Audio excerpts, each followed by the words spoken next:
Welcome, everybody. This is our Q&A session with John Mueller from Google. And we are going to start right now. So please keep on sending questions. We'll try to get them through all of them. If not, I'm sure there's a way that we can ask them John later on, and he will answer. Maybe just start with a smooth question first. John, tell us a bit about yourself. How did you get to Google? What positions did you have there? And what makes you live in Switzerland? I don't know. I've been in Switzerland for a really long time, so it's hard to say. I moved with my family when I was a kid. We moved to the US for 10 years when I was a kid, and then we moved to Switzerland, and I came along and finished my school here, and then went to study robotics at the university here in Zurich, which is a little bit different. And during that time, I built up a small software company. And as you do with software companies, you start making websites as well. So I was making websites and kind of making our own website. And at some point, realized that it's not just kind of normal to appear in the Google search results on page 5 for your company name, but actually probably makes sense to appear on page 1 for your company name, at least. And that, I think, kind of pulled me into all of the things around search. We created one of the early sitemap generators at the time. And I don't know, I just dove into all of these topics around search, tried things out, made various test websites. Some things worked well, some things worked terribly. But I also ended up spending a lot of time in the help forums, chatting with other people doing things, other people who are trying things out. And from that, I don't know, somehow I received an email from someone at Google asking if I wouldn't mind coming along for lunch at some point, which was kind of lucky because the email was on a domain that I didn't actually monitor the email for. But somehow it worked out. Yeah, that was the one day when you looked at it, right? Yeah, more or less. And that was, I think I started at Google 12, 13 years ago, and have mostly been doing similar things, kind of talking with the people who work in web search and people externally who are making websites. OK. Thanks. So I have a question, which is also a question in the chat, actually.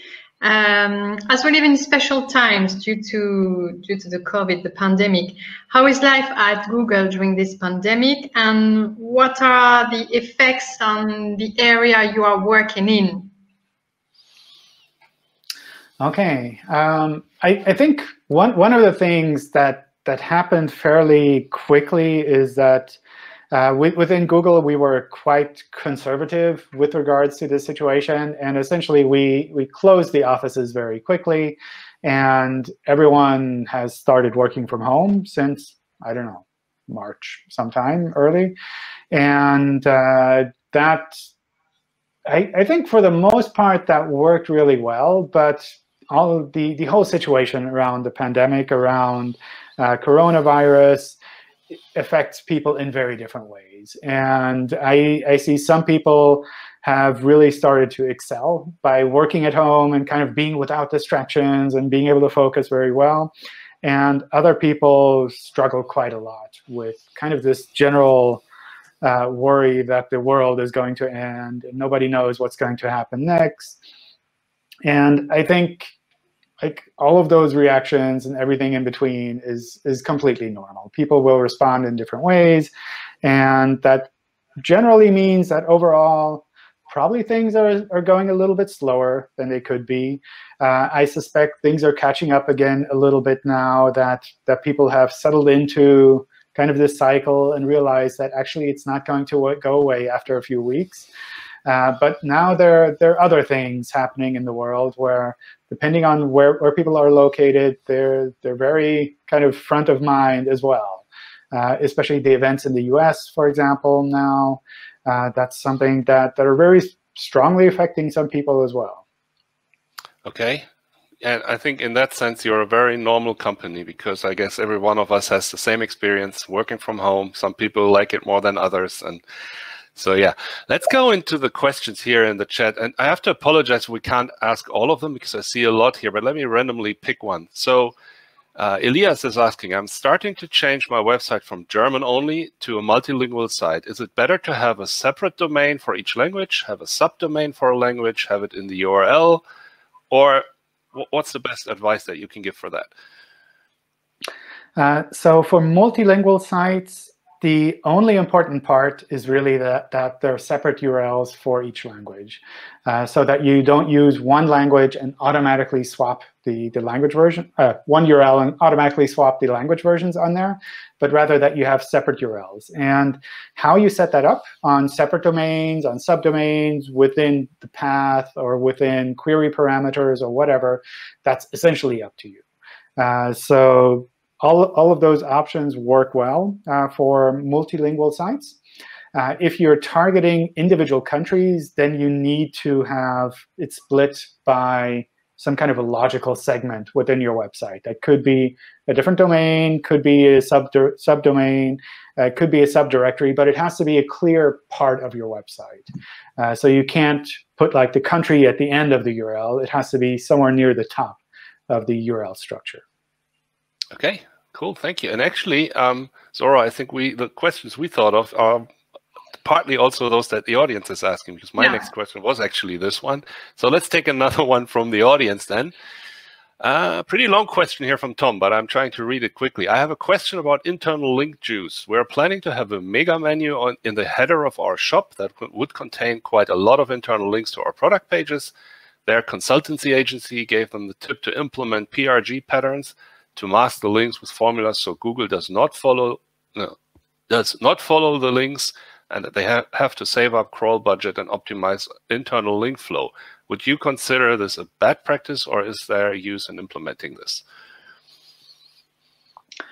I think with mega menus in general, what tends to happen is the structure of a site gets very flat.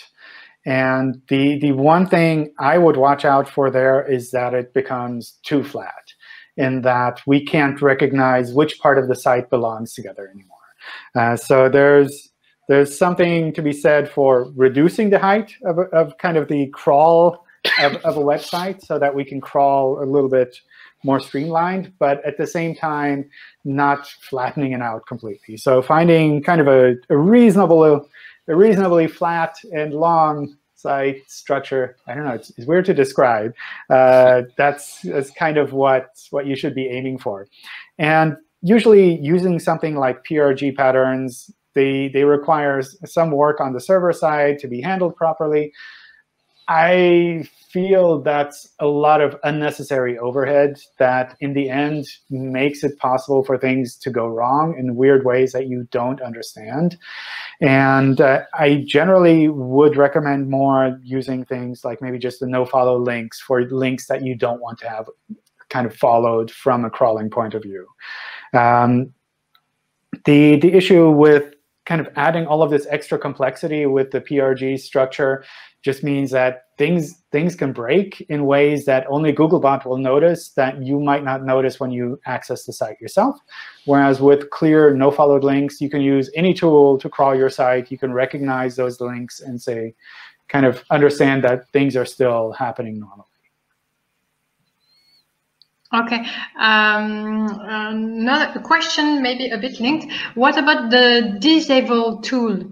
Some people at Google says that it is useful only when you have a manual action, and other Googlers says that it can work in other situations with no manual action. So is it possible to have a clear position there? A clear answer? I don't know. It's like, who are these people who are not saying what I say? It's like, I need to find them. No. So the practical use of a disavow tool is really for cases where you have a manual action on links. But it might be that this manual action on links is something that is going to happen in the future. So that's kind of the other side of the story, in that When you look at your site's links, if it looks like anyone from the web spam team, if they saw your site's links, they would say, we need to take a manual action maybe next week, then that's something where you would probably want to use a disavow tool to help clean that up ahead of time. The third option there that I sometimes recommend a disavow tool for is in situations where you're just really worried, where when you look at your website, maybe you're not like a really advanced SEO person, and you look at your website and you see, oh, there are a bunch of crazy links that maybe someone in the past has built for my website. I don't know if the SEO built it for my website or some competitor, or maybe some random spammer built these links. And if you're losing sleep over those links, then using the disavow tool is a good way just to make sure that you're sure that Google is not going to take those into account. Kind of a way to just make things clear so that you don't have to worry about that at all. So those are kind of the three options. When you do have a manual action, when the manual action is just around the corner, or when you're really kind of lost and you really want to make sure that these links are not taken into account, and you can't really judge whether or not they're bad enough to trigger a manual action or not. OK. I think that's a clear answer. Yeah.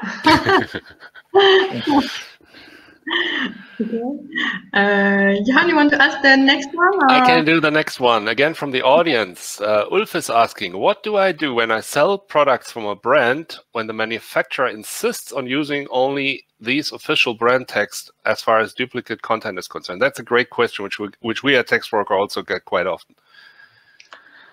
I think that's perfectly fine. So when we look at a website or a page in general with regards to duplicate content, we look at it on different levels. On the one hand, the most obvious one is when the whole page is one-to-one a match of an existing other page. Then that's something where, from a technical point of view, we can just say, these are exactly the same pages. We can fold them together and treat them as duplicate content, which is not a bad thing. The other kind of probably more common aspect is when individual parts of a page are duplicated across maybe other pages as well, which is where maybe the description or the title or some of the images are exactly the same as on other pages. And in a case like that, we will still index these pages individually, and we will try to rank them individually based on other information that we have about that page. So that could be other information directly on the page, which might be a review, maybe from an expert from your side. It could be reviews from users. It could be comments from users. It could be related products that you also sell. It could be something as simple as your address or your phone number, where if someone is looking for this product locally, then your page is the one that has the address on it that is local. Therefore, that will be the one that we show. So just because the description is exactly the same as on other pages doesn't mean that that page will be less valuable. You need to add value to other parts of your page as well. But still, any risk would be much lower if you had an original description on each page, right? I mean, risk is hard to say, because it's not that you will get penalized for this. What can happen in the search results is if someone is looking for exactly a piece of text that is in this description that's shared across a lot of different pages, then what will happen is, or what might happen, is that the snippet that we would show in the search results is exactly the same for these multiple pages. And in a case like that, we will fold those into one search result entry. So if the query is such that it's really unclear which of these pages would be the one that we would show, and the snippet would be exactly the same, then we might show yours, we might show one of the other ones. So that's kind of, I guess, kind of the risk that you're alluding to. Whereas if you write your own description, then probably that snippet will be slightly different for your pages, and we wouldn't fold them together. But I assume there's also a very strong aspect of all of the other parts of the page that flow into the ranking side of things. So it's not just that one snippet and folding things together. OK, Cool. Zora, you want to take the next one? Yeah, quick question about the new Search Console. Will the international reports, hreflang, country, will it be transferred into the new Search Console? I hope so. I don't know offhand exactly what is planned there. But we try to remove things that we know we don't need in the new Search Console, and the rest are things that we're still moving over step by step. For the most part, the team is trying to look at the reports and think about ways to achieve the same goal in a more streamlined way to make it easier for users, rather than just to copy things over one-to-one. So that's kind of sometimes where it takes a little bit longer, because we just don't want to kind of like copy this UI into the same setup on a new tool, but rather rethink what it is that we're actually trying to help people with and how can we help them to do that better. OK, thanks. OK, here's another one.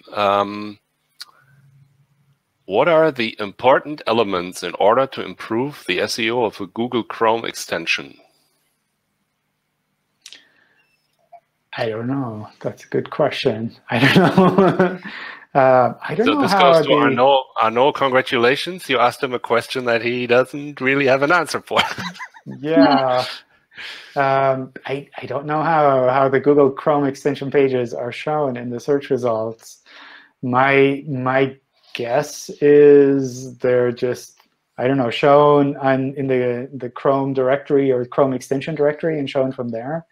But I guess what you could also do, of course, is host informational pages about the extension on your own website. And in a case like that, you have full control over what you host on your website and how you present that. So that might be an option. And in the worst case, or I guess in a good case, you would have the official Chrome extension page ranking somewhere in search and your website ranking somewhere in search. So you kind of have those two individual places where you can show information about your Chrome extension. OK, cool. Thanks. Zora? Okay, yeah, there are too many questions. I hope you haven't picked it. Tell me if I'm doing a question you have asked, Johan. We are building a single-page application and gonna rely on dynamic rendering serving correct status codes to the bot. Should we care about the real users, especially in the context of cloaking? Should we care about the real users? Of course. I mean, I don't know. I don't know exactly what they're referring to. So it's, but of course, you need to make sure that your website performs the same way for users as well. In that what we index is essentially what we can refer to and where we can send users to and where we can kind of trust that users see the same content. So of course, I think you should care about your users in that regard. It might be that you're talking about something slightly different with regards to maybe dynamic rendering, where you're also doing server-side rendering for users to speed things up. That's totally legitimate technique as well. But essentially, it should always be the case that what we index for your website is that what users would see when they go. Great. This is a little longer story here from somebody who I think has some bad experiences. So Fabian, I try to summarize this. Fabian has the issue that competitors of his are publishing stolen and simply translated content on their website and don't get penalized, even though the texts are error-prone, not readable for the normal reader. So the question really is, how does Google deal with stolen and simply translated content? It's hard to say because it's tricky to understand what stolen content is, for example. I think the other part with regards to translated content, when it comes to translations, we see them as unique pieces of content. So if you take an English page on your website, you publish the exact same concept in French, then from our point of view, that's a unique page. It's not something where we would say, well, this is the same topic, just a different language kind of thing. It's a unique page. So if you take your content and you publish it on another website in a different language, it's a new piece of content. It's a new page. And similarly, if someone takes your content, kind of your content that belongs to you, and they translate it and post it on their website, from our point of view, when we look at that, we see, well, these are different words. This is a different piece of content. We can index it individually and show that in search. So just because something is translated doesn't necessarily mean that we would say it's duplicate content, we need to remove it from the web. It might be that it's low-quality content. It might be something where when users go there, they say this is terrible, and nobody refers to it. Therefore, it doesn't get any links and doesn't show kind of highly in search. But if you search for it explicitly, then maybe you will still see it. So that's something where essentially the approach that you would take as a site owner there is to try to find a solution yourself with that other website, which could be finding a legal approach and saying, like, this is my copyrighted content, you must take it down.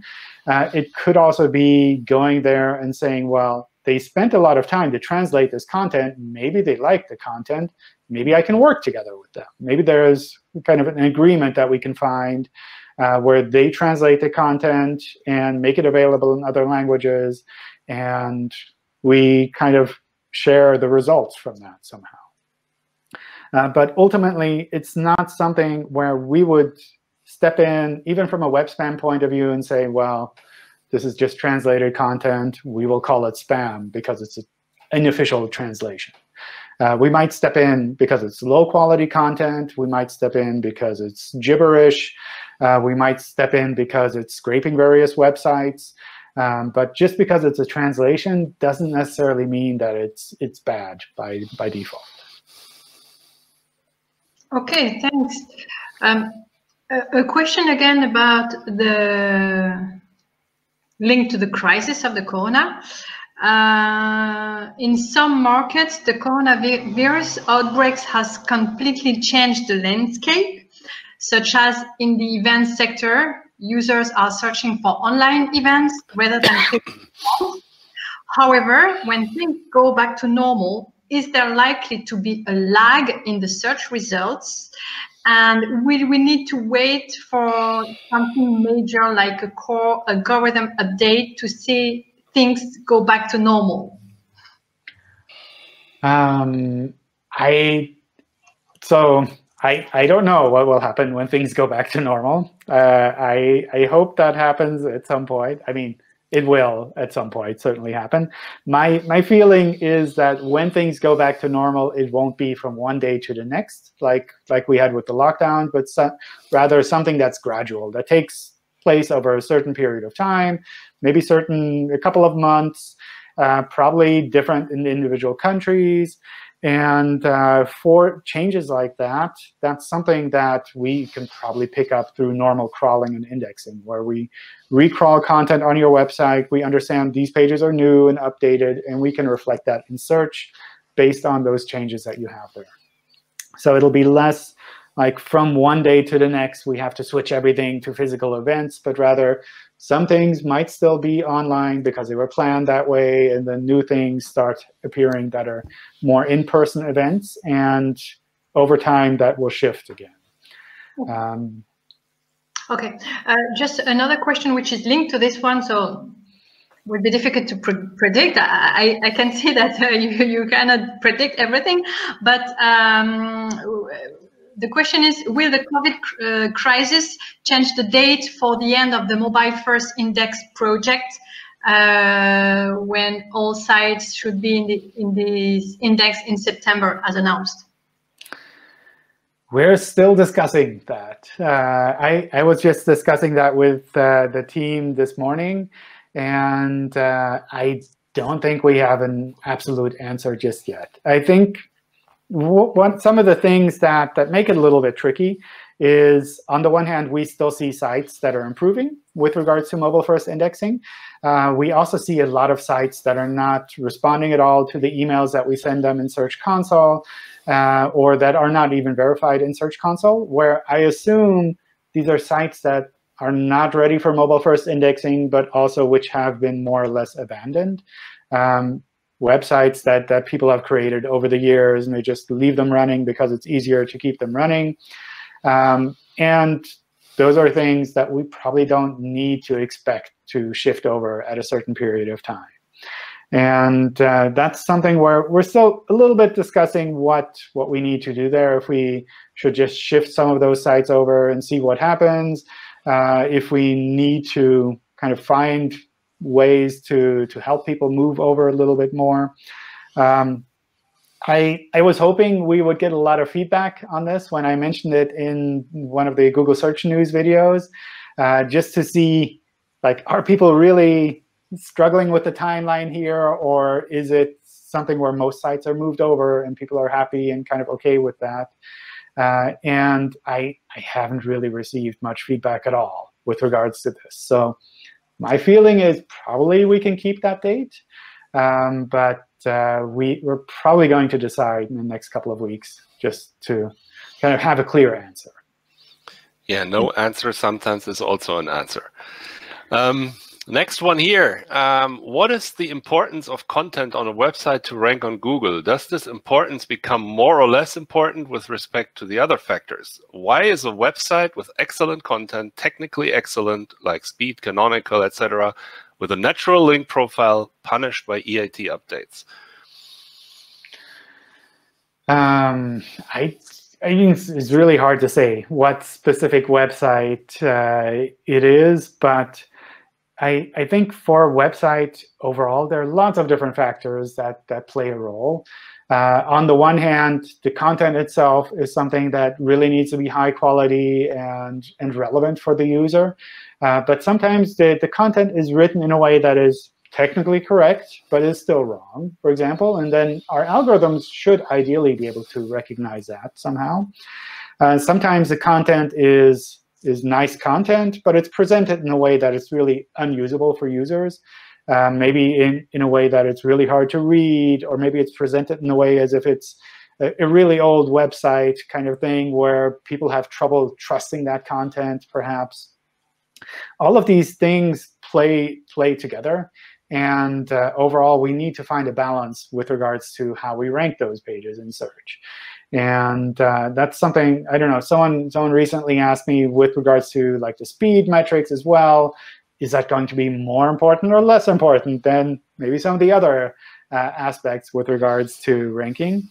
And that it kind of falls into the same bucket of things where we have all of these different aspects with regards to a website.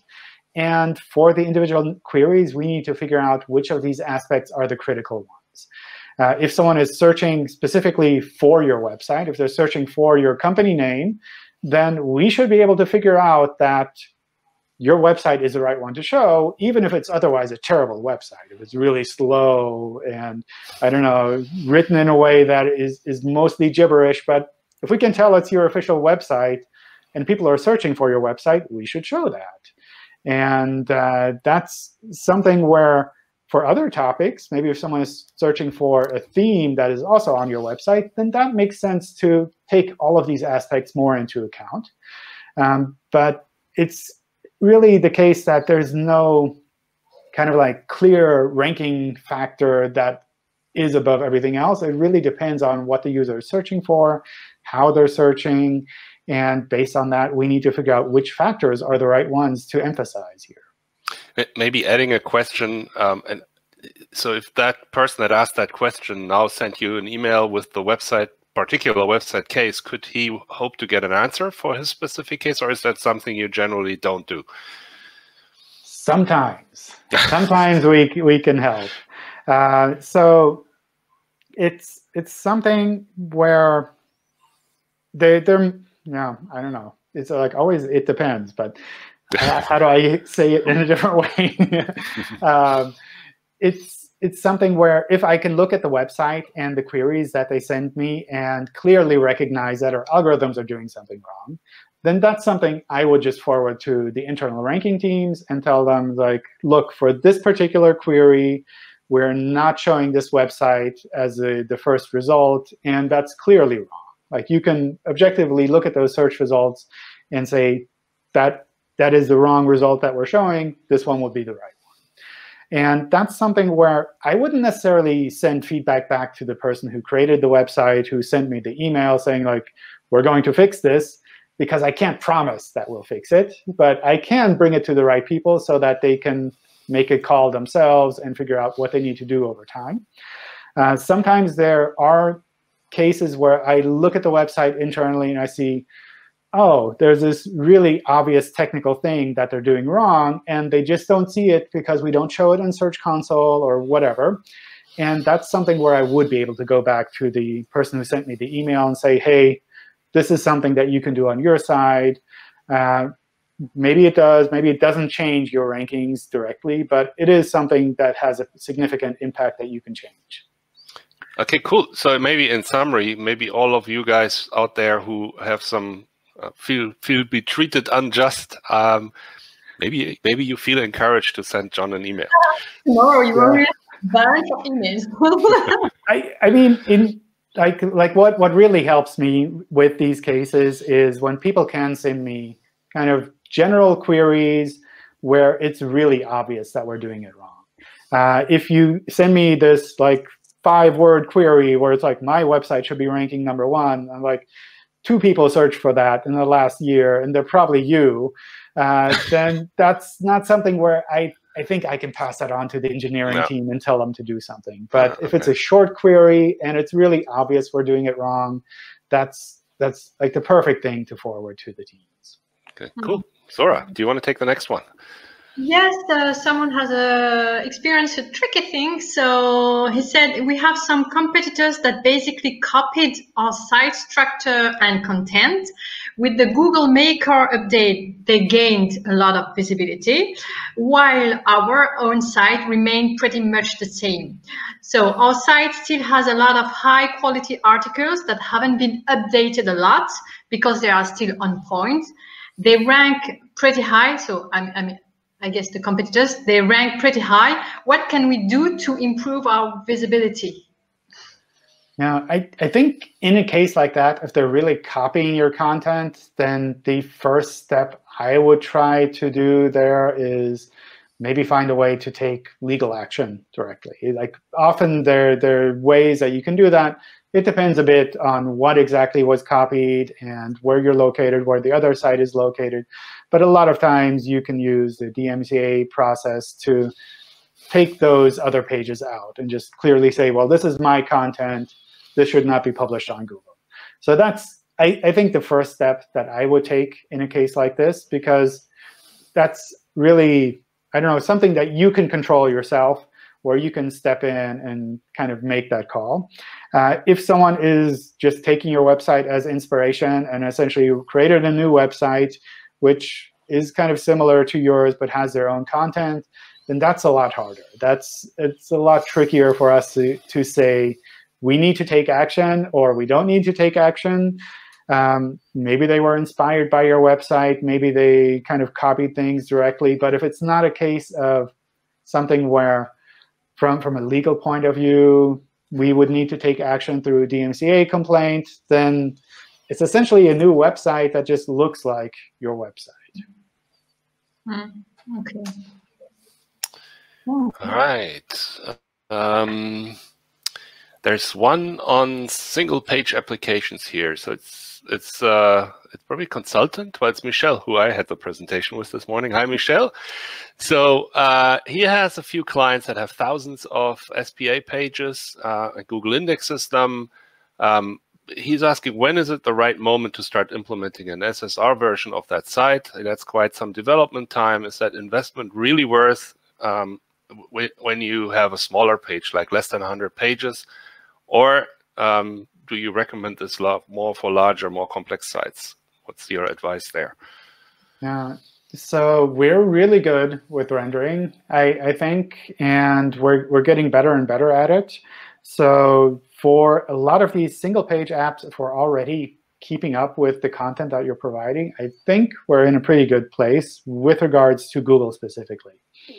With regards to other search engines, that's a different story. With regards to maybe social media sites, like if you're seeing that your users are sharing your content on Twitter or on WhatsApp or wherever, then maybe it makes sense to do something server-side for that specifically.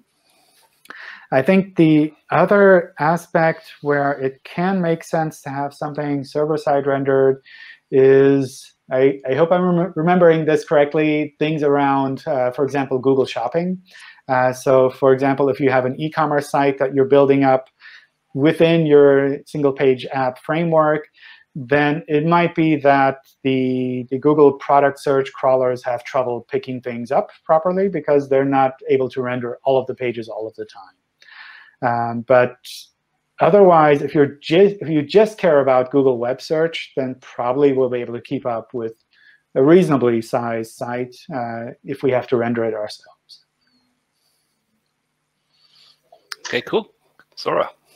Yeah, I pick a question from Jasmine about the categorization. So the question is it possible for Google to miscategorize a website? For example, categorizing a service-based site as a blog based on the amount of and type of content living on the site. How could we take steps to get categorized correctly? I don't think that's really something where you would need to do anything particularly, because it's not, at least as far as I know, not the case that we would try to rank pages depending on the category of the pages that we think. So things like blog posts or articles or even a category page, from our point of view, they're HTML pages that are essentially the same.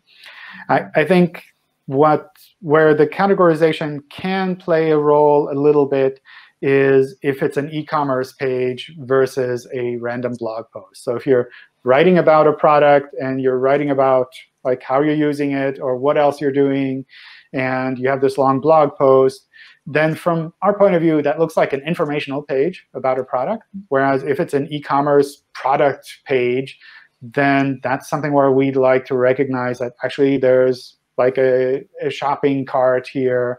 There's a way to buy this product. There's a price associated with it. You can go there to buy it. We can kind of show it within the search results for people who are looking to buy a product. So that kind of categorization is something that could play a role, but that's something where you pretty much have that in control yourself, and essentially how you're creating those pages, and usually not something where we run into a conflict of understanding what this page is about. The other kind of categorization that I've sometimes seen is with regards to content that's filtered by safe search and content that's not filtered by safe search. And that's also something where usually the difference is very obvious when you look at those pages, in that you see, well, this is an adult content page. This is not an adult content page. When you look at the search results, if you turn safe search on and off, you see it or you don't see it, then it's pretty clear what is happening there. And that's also something where usually the answer with regards to what you need to change the categorization is pretty obvious as well. It's like, obviously, you remove all of the adult content on these pages, and then we can treat it as a page that doesn't have adult content on it. OK, great. Natalia is asking, taking into consideration the last update and the EAT principle, how important is still the quantity of the content, in this case meant as amount of words in a piece of content, in comparison to the relevancy of the user request? And does a site with thin but pertinent content have a chance to rank in the long-tail keyword? Sure. It's something where, as far as I know, none of our algorithms count the words on a page. So it's not the case that you need to have a certain minimum number of words on a page in order for us to rank that in the search results. But obviously, if you have kind of the words that you want to rank for on a page, then that's something we can take into account. Whereas if those words are not on the page at all, if it's really hard for us to recognize that these are synonyms to things that you mentioned, then we can't really show that page. But just because there's not a lot of content on a page, that doesn't mean it can't rank. Just because there's a lot of content, like a long article on a page, that doesn't mean that it will rank either. So ideally, finding something that works well for your users, something where also when users come to your pages, they understand kind of what you want them to do next, which is usually the more important part, then that makes it a lot easier. So if you're trying to sell something, have that clear call to action so that they can find the content they were looking for, as well as recognize the call to action that you have there. OK, thanks. Now a question from Jesus about EMDs, exact match domains. I heard some years ago that Google was going to penalize EMDs, but they are increasingly in the SERPs, in transactional searches. Is Google going to take any action soon? Sorry for my English. Oh, it's perfect. Yeah, as far as I know, we don't have any plans to take out the EMDs of the search results. What we did say at the time is that we're going to take action on low-quality sites that are built on EMDs. But that's, from what I've seen, it's mostly due to these actually being low-quality websites. So less the case that, oh, it happens to be an EMD, and therefore we will not allow this website to rank, but more that actually someone decided to spend the money on a domain name rather than on content. And then, of course, there's not a lot of great content on the website. So that's something that we try to not show as highly in search. So that's kind of where we're going there. And sometimes people have an exact match domain and they have good content. And that's something that we should be able to show in search as well. The difficulty that I find personally with exact match domain names is that it can make it very hard to expand the scope of your website. So if you have bestshoes.com and you want to sell, I don't know, T-shirts, then suddenly it feels a bit weird that like on bestshoes.com, you go and buy your T-shirts. Whereas if you have something a bit broader, which could be your brand, which could be anything else, then it's a lot easier to expand the scope of your website without having to rethink everything that you have around your website. Great. We're moving to a question about images. If a website has lots of images as part of a how-to guide, will that affect the weight of the remaining parts of the website in the index? And also, the question extends about image resolutions as well as pixel graphics. So what about that? So for web search in general, the amount of images on a page doesn't play a big role. The one place where kind of like thinking about this question a bit, the one place where it might play a role is with regards to the rich results that we have.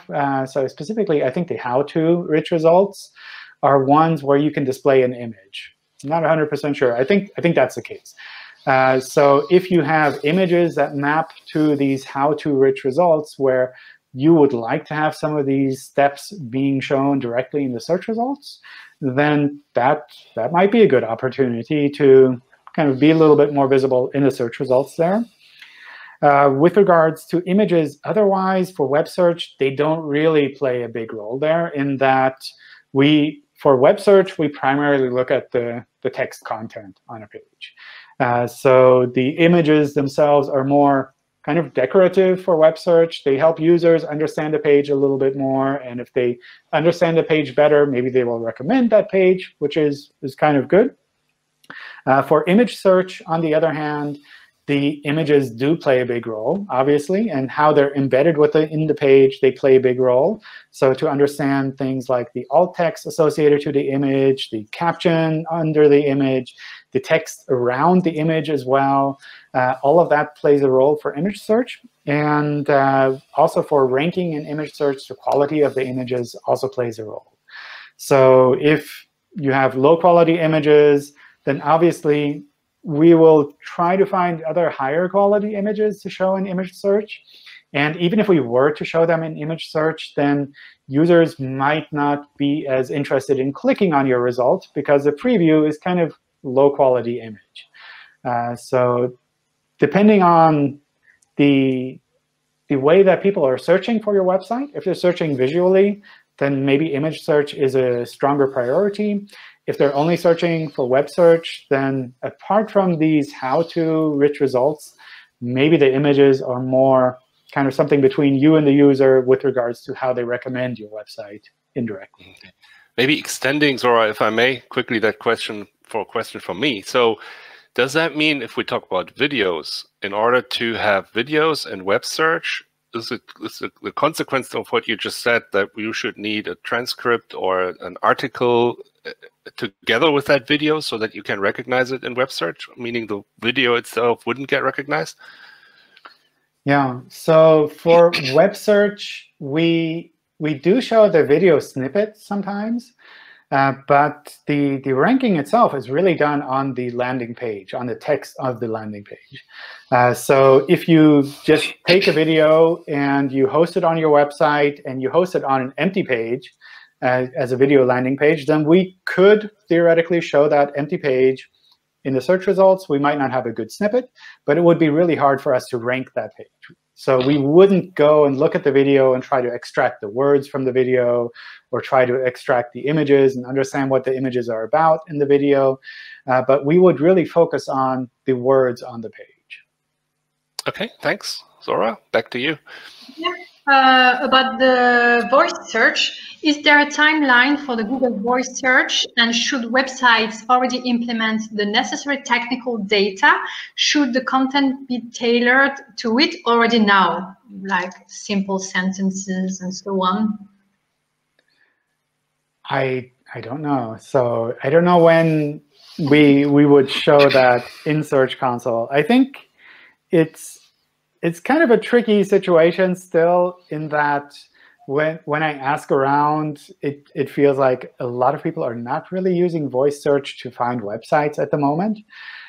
So that might be something where the general user side of things needs to change a little bit first. And at some point, maybe it will be the case that people use voice to search for websites more, and we have some kind of voice search results that we can present and report on in Search Console. But it feels like at the moment, it's still in the case where we don't really have a ton of data that we can show in Search Console, which is very actionable. So that's something where maybe the voice ecosystem overall needs to move along a little bit more before we can start showing things in Search Console as well. Great. I got two questions here about Google News. So first one is, we have competitors that are listed in Google News. They are publishing advertisement articles, paid articles, and they show up in Google News. Is that intended, or is that something that should or can be reported? I don't know. I don't know much about the policies with regards to Google News. So it's hard for me to say if it should be reported or not. It feels like, in general, these kind of things are topics that you can definitely forward to someone at Google. So specifically for Google News publishers, in the Help Center, there's, I believe, a contact form where you can contact someone from the Google News publisher team and kind of ask them questions or forward them information.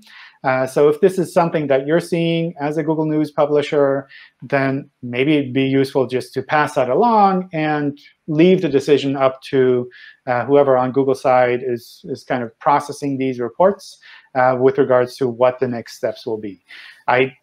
From my point of view, I really don't know how the policies are on the Google News side there. It certainly is a good way to get clarity. And so probably you're going to give the same answer to the second question, which is, with the change of Google News, there's no possibility to apply anymore for Google News. The info says it's automated.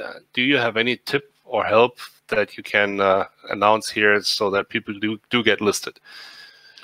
Yeah, same thing there. I would also use the contact form in the Google News Publisher Help Center. OK, cool. Yeah. Good. Zora, back to you. Yeah, maybe another question about the categorization to finish the part of the categorization. You just mentioned e-commerce sites. In which category do price comparing websites, affiliate websites fall into? Would you consider for purchase queries also price comparing websites? I don't think we have an exact answer for something like that, where we would say this is exactly like this or exactly like that. From a practical point of view, I do sometimes see price comparison sites ranking for kind of more shopping-related queries. So it feels like we're already trying to show these appropriately in the search results, but I don't know if we'd have an exact categorization for those kind of sites that kind of fit somewhere in this vague area of informational page and kind of transactional page directly. Like there's a broad spectrum there. So I don't think we'd have any kind of clear classification or name for that. Right. I have a question from Jesus from Spain, who I know pretty well, and I know what he's talking about. So why do we find more and more websites from other countries when we search in Google in Spanish, especially from Latin America, even when the hreflang is well implemented and there are other websites of interest in the country after the result from Latin America? I don't know. It sounds like, why is Google search broken? Maybe another case sent to you. Yeah, I mean, these are the kind of examples that I really appreciate, because it is something where we can objectively go to the team and say, a user in Spain was searching, and we showed them a shop that is based in South America somewhere. That's obviously not going to be very useful for that user. So those kind of examples, if you run across that, that's something I love to forward to the team. With regards to hreflang implementations, that's sometimes a bit tricky, because sometimes the implementation can break in weird ways. And if it's not on your website, you might not see that. The other part is, with hreflang, you tell us what your preferred country and language is, but that doesn't mean that we would show it to, or that we wouldn't show it to other countries and other languages.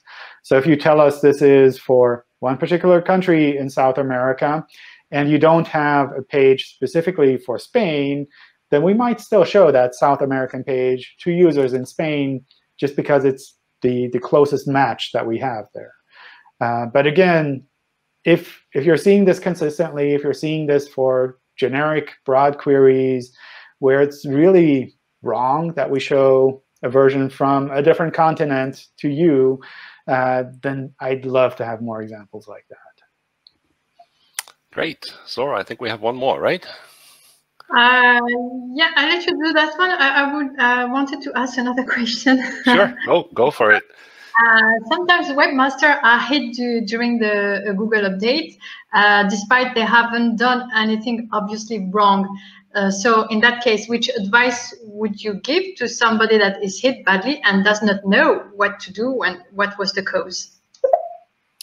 Yeah, I think that's really hard sometimes, and I really sympathize with these kind of situations, because it's something where not everyone knows what all is changing. But from our point of view, what we try to do is improve the relevance of the search results. And that could mean that we show certain pages less frequently and show other pages more frequently, even though both of these pages, objectively speaking, are both OK and are both good pages. So usually what I recommend in cases like this is to try to look at it more objectively. Maybe take a step back yourself and think about what it is that Google is trying to do for some of these queries.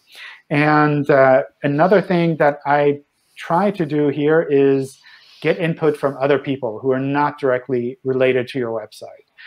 So we published, I think, a blog post maybe last year about some of these core updates, about some of the questions you can ask yourself, some of the things that we think about when we try to improve our algorithms. And it might be useful to go through some of those questions with people who are really able to look at your website objectively, who are not directly related to your website, who can give you a little bit more feedback on where they see things maybe on other websites that are done in a better way that you could do as well. So that could include things like different kinds of content, kind of the presentation of your content, how you're presenting that you're an expert in this field. All of these things are aspects where it's not one meta tag that you need to tweak to make things work again, but sometimes you just need to rethink your approach to how you present your business, your services to kind of an external audience. Maybe a question adding to this, even though you might not answer it. There's been a lot of kind of noise and rumor in the SEO community after the May core update. Can you disclose a little more what was the main point of that update?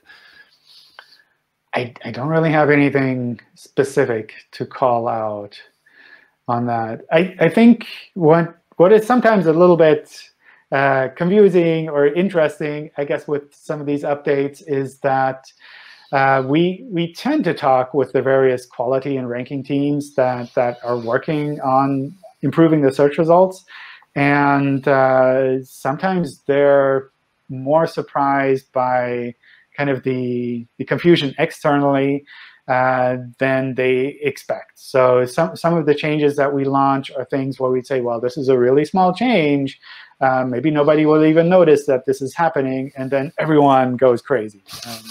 That we contact the ranking team, they're like, what did you do? And they're like, we just made some small tweaks. And on the other hand, sometimes the ranking team will say, oh, this is a big thing. It's like so many things are shuffling around. And then externally, people are like, it all looks the same to me. So it's really kind of tricky sometimes to judge what will be seen more visibly externally or versus what will be less visible externally. I mean, we do evaluate how many search results will change based on the changes that we make. So we know a little bit about what the actual user effect will be, but whether or not that gets picked up by the SEOs is sometimes unrelated to that. Great. I think we've only got a few minutes left. There's one important question two people are asking. Is there a way that we can share your email address? Because I think they want to file some complaints with you, or what's the best way of contacting you? Ideally, just on Twitter. And send me a note there. If there's something more explicit that you want to send, kind of a big chunk of text, let me know on Twitter, and then I can follow you, and you can send me that by direct message there. That sounds great. OK. Maybe one last question, John. Yeah, one more. Go for it. Maybe your last one.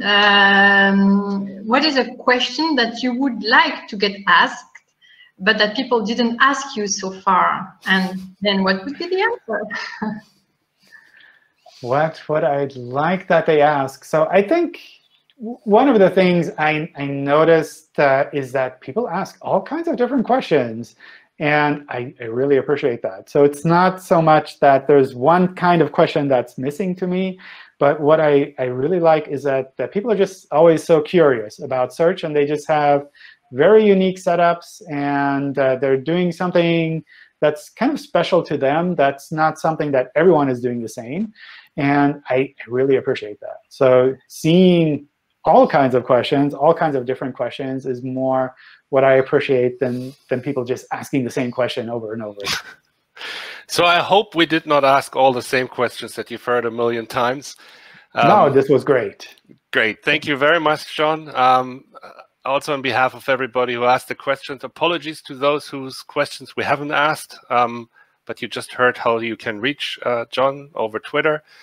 And yeah, so thank you very much. This was the first edition of the Digital Marketing League, a full day. Zora and I are pretty tired now, and we'll probably need a glass of wine tonight. So thanks, everybody, for joining us. John, if we do the same thing in the US, do you think you would be willing to do the same thing again at a proper time? I mean, I don't have to travel, so that's there you go. Perfect, right? We would choose a time that is convenient for Zurich-based people. So we're looking at doing a similar event in the US. So also for all of you, we'll keep you informed, and then yeah, you'll be back on again, John. Thank you so much. Sounds great.